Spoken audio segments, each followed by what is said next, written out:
mga abel, good afternoon sa inyong lahat. Yan. Ang araw na ngayon is Sabado. Ayan, 5:39 na ng hapon. So ayan mga abel, kasalukuyan magmi-mix tayo ng patoka ng mga breeder natin. Yan, syempre walang iba. Ang gamit natin is yung syempre yung Kalapatids mix. Yan. Salamat ka pala kay Sir Ronald Gonzales sa ating page. Yan, napakagandang page yan. Breeder mix and flyer mix. Yan. So ito mga abel, breeder mix to. So ngayon nahaluan ko lang to ng ayan, ng stag 4 plus. Yan. Kasi nga kaya ko hinahaluan yan para dito sa mga breeder natin. Yan. Yan, halabo. Mga breeder natin like nito, yan na nagsusubo, yan oh. Para healthy yung mga ibon natin. Kasi minsan ang nangyayari sa mga ibon natin, kapag panay breeder mix lang binibigay natin, minsan pinipilian nila. Gusto nila yung may konting pellet, yan. So syempre, naubos na nga pala tong ano ko dito. Itong nandito ko. Ito kasi meron din akong chick booster, yan. Yan oh, may chick booster ako ng konti, yan. So ngayon, ginagamit ko yan, mga chick booster ko para dito sa mga nagsusubo, siguro mga 5 days. 5 days ako gumagamit ng chick booster para sa mga breeder natin na nagsusubo. Pero syempre, hahaluan natin ito.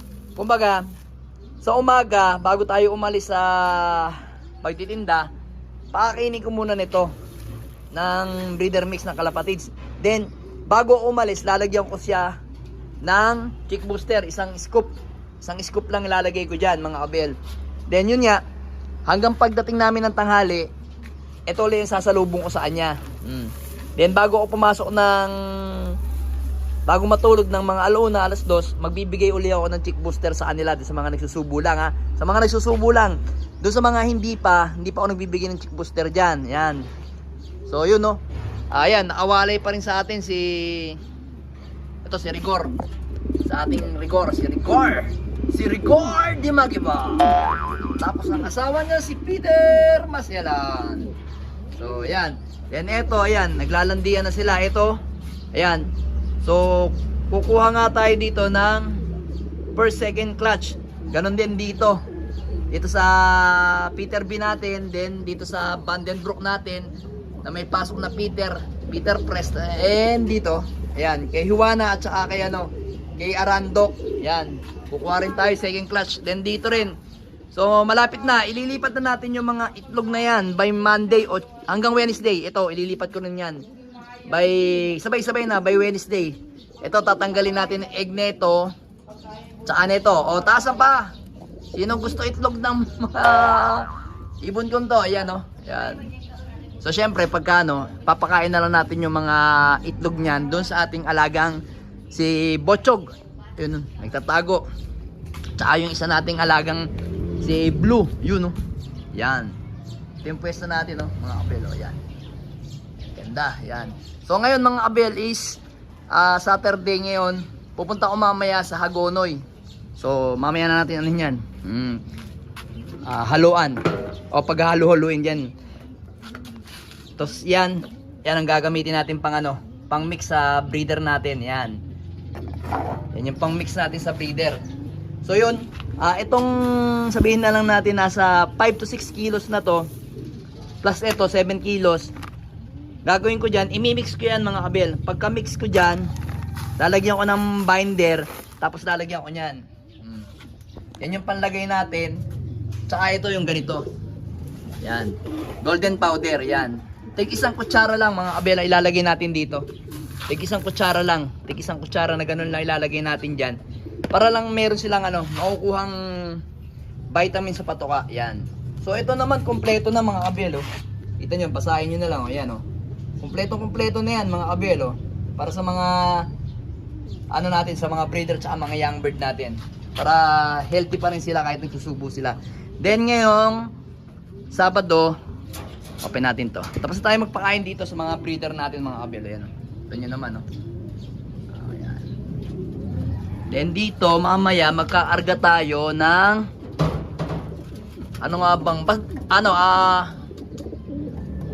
Parting ano nga ba yung kami ngayon ng TGRC? Alam ko F3 ngayon eh. F3 ngayon ng TGRC.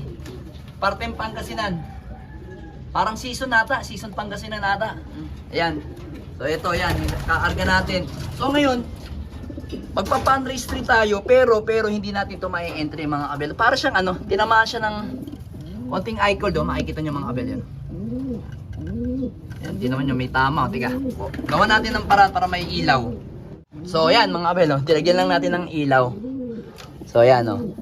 So mapapansin nyo yan oh, medyo may konting tama siya sa mata. Pero nilagyan na natin kanina ng ano yan, ng Pure Gold ngayon. Bago natin ikarga uli, lalagyan natin uli ng Pure Gold tapos papataan natin sa mata. Pero okay na yan, kaysa kahapon. Kahapon medyo ganito yung mata nyo. Nakahawa kasi sa mga young bird yan oh. Pero ngayon okay na. Kayang-kaya na. Rumonda na kanina ng 1 oras yan. Tanghaling tapat. Ayun, kondisyon na uli si Brown, no? Pwede na uling ilaban sa BBC, mga kabel, no? Ayun, nalabo. So ngayon, mga kabel, is, diba sabi ko nga sa inyo, Sabado ngayon, ikaarga natin sa MacArthur to, mga kabel, yan. To, si Juana, pangkarga natin, ayan, no? Ganda ng kondisyon niya mga kabel, puting-puti ilong yan. Pansinin nyo. Ayan, oh. Puting-puti ang ilong. Ganda ng kondisyon mga kabel. Oh. Ayan. Tingnan natin kung anong gagawin niya sa PHA MacArthur. Karga natin ng ano, papakarga ko yan kay paring Ronnie ng Hagonoy. Tapos tomorrow siya yung magkaarga. So naibigay ko na yung coordinates ko, loop name ko, ID number, cellphone number. So magpapaturo na lang tayo ng klaing sa darating na release. Siguro mga Tuesday o Wednesday ata yung na-release ng PHA MacArthur. So yun, tingnan natin. Ngayon lang natin yan nilagyan ng pugad dito, pang motivation. Then ito naman is ikaarga natin at isasalin natin sa fundraise 3 ng TGRC. Yan. So sana pala rin tayo. Yan ang kondisyon naman yung ibon natin. Ayan o. Yan. Then ito, ang ayaw ko lang dito kay kay Juana, kapag ka nilalagyan mo siya ng pugad dito, like yan, pugad.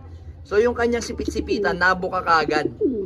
Pero hindi naman siya lagi nakakastahan yan. Nito. Oh. Galingan mo ha. Hihintayin ka ni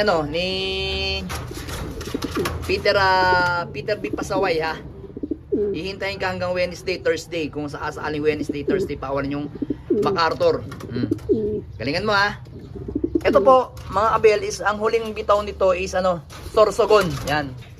Sorsogon lang po ang huling bitaw niya kasi nangitlog yan. Dapat may kaarga yan ng matnog Sorsogon. Kaso, hindi ko siya naikarga dahil nga yung asawa niya is si Peter 3 is live. Tapos ito, nangitlog. Eksaktong kargahan ng matnog, yung isang itlog niya, kung ikaarga ko to, nangitlog siya ng Friday, kargahan ng matnog, then itlog uli siya ng linggo release. So yun, kaya hindi ko na siya ikinarga. Sabi ko, iipiting ko na lang sa PHA MacArthur mga kabel. Kaya yun na lang ginawa natin diskarte. Sana maganda yung maging kalabasan ng ating conditioning sa ibon na to mga kabel. O yung magiging result niya sa arera. Kasi tututusin lang, hindi na talaga ako nakapag-midtos. Ang nangyayari lang sa kanya, bilag sa araw sa umaga, tapos ranging sa tanghali, hapon lipad uli, tapos kinabukasan lipad, ganun lang. Regular routine lang ginagawa ko, lipad yung ibon natin. Ayan, sana pala rin tayo sa PHA MacArthur, sa unang karga natin sa PHA MacArthur. So ngayon, hey mommy, mga alas your 7 iPhone ng is sufficiently gabi, charged. pupunta ako Unplugged ng it now. Hagonoy, tapos ibibigay ko yung ibon na yan. So tingnan natin kung mapibidyohan natin. Yan. Good luck muna kay good luck natin si Juana. Si Juana ng buhay ko. Alright. Let's go.